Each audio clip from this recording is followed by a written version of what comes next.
Assalamu alaikum friends, today we'll discuss how to turn on location service for maps on iPhone and iPad.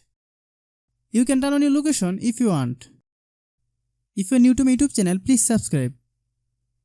Open the setting app. Select privacy and security.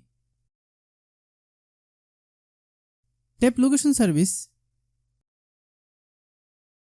Click Maps app. Select while using the app under allow location access. If you like the video, please share with your friends.